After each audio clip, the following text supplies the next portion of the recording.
So here in the titration between the hydrochloric acid and sodium hydroxide, here we are taking that as a known volume of hydrochloric acid to be estimated as taken in the Dewar flask, and then uh, the titrant, that is sodium hydroxide solution, is added from the burette.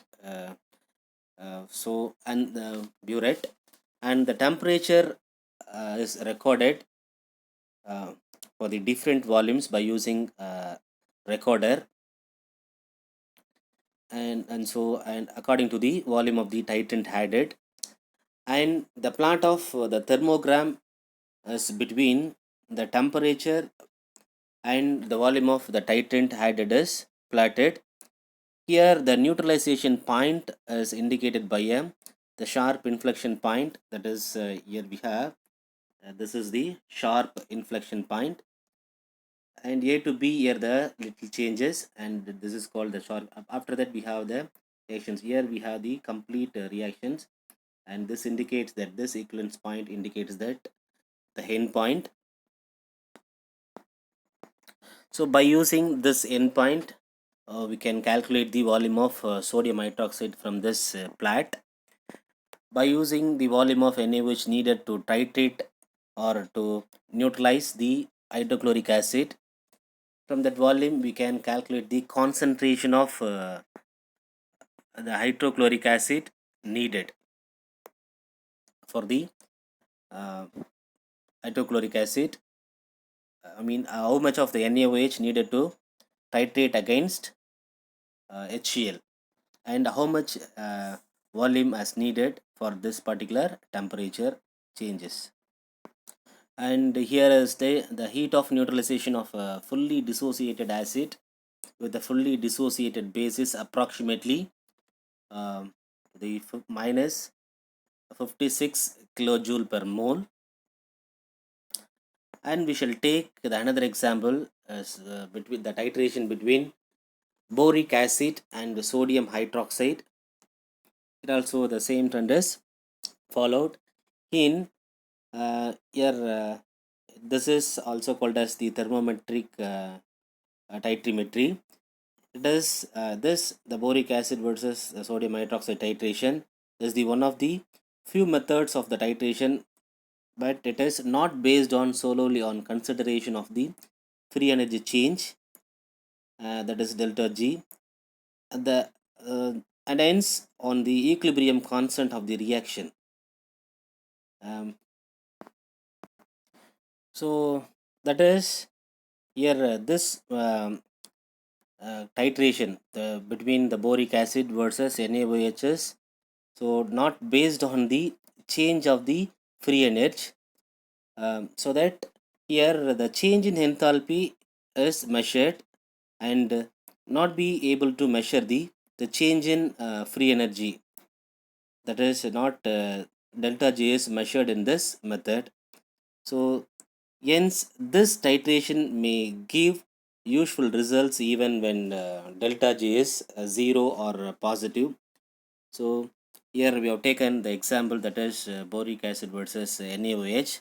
In this neutralization reaction, um, that is the change in free energy of the boric acid is minus 6.5 kilocalorie per mole. So actually here the reaction between this is boric acid, the formula for the boric acid is H3BO3. so this reacts with OH minus in the base, and it gives the negative part of H2BO3 minus. So for this titration, the boric acid and the boric acid and the sodium hydroxide here, which cannot be successfully done by any method that depends on the pH thermometric titration method. Here this thermometric titration method is successfully adopted for this type of titration. Here the plot shows that the thermogram of the titration between the boric acid and sodium hydroxide. So here the boric acid we could not measure by using we could not measure the endpoint of this titration using the other titometric analysis, but it is successfully adopted for the thermometric titration.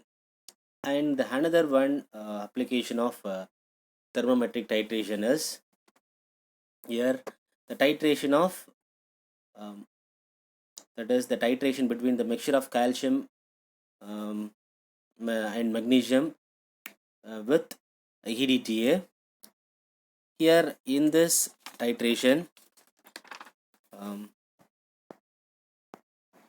here in the titration of calcium and magnesium with EDTA, the stability constants of the chelates differ by less than 2 orders of magnitudes, so that the titration based on indicator can give only the sum of two ions.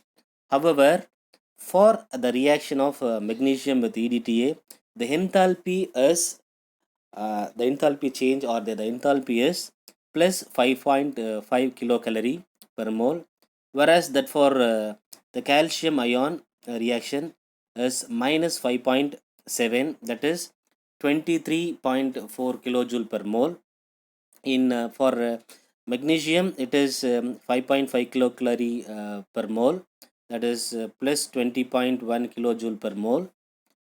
This distinct difference in the change in enthalpy values makes it possible for the adaptation of thermometric titration. So for estimating these two ions, so if we do the thermometric titration, it is possible to analyze or to identify the concentration or to determine the concentration of uh, these ions. Here the thermogram obtained for this titration is given here in the figure. In this figure, the titration curve for this mixture is shown in the figure. The titration was started at point A. Here the titration starting at the point A. This point A and and showed a calcium endpoint extrapolated to the B. So if we go here, we are getting the point B, we are getting the equivalent points of calcium at the point B, that is from A to B we are getting the B, and for magnesium we are getting the endpoint at C here. So if we extrapolate it, if we extrapolate like this, we are getting the endpoint for the calcium, and if we extrapolate like this, and we are getting the endpoint for the magnesium here. So like this only we can calculate. And we have the another point, the point C to D here we have is that that represents the excess reagent we are adding, that gives the change in the temperature of the excess reagents added. So by using the thermometric titration we can calculate the mixture of the concentration of the mixture of the calcium and magnesium also by using EDTA as a titrant.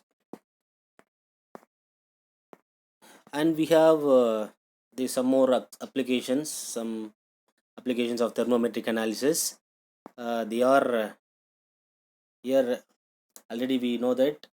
So that includes the neutralization of both strong and weak acids, precipitation reactions, that is neutralization between acid base titrations, precipitation titrations, redox titrations, and complex formation titration, that is complexometric titrations.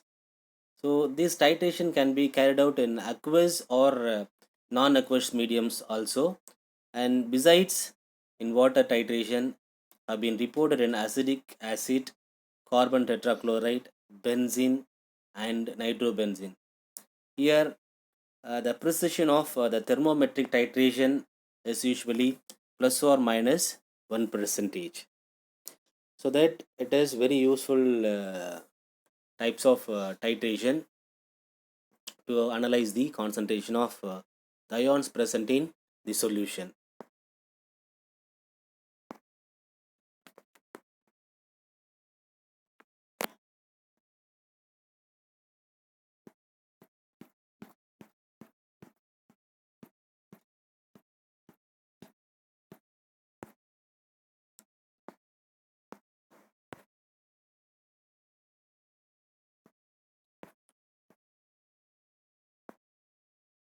So, and we shall see some of the some other applications of thermometric titrations.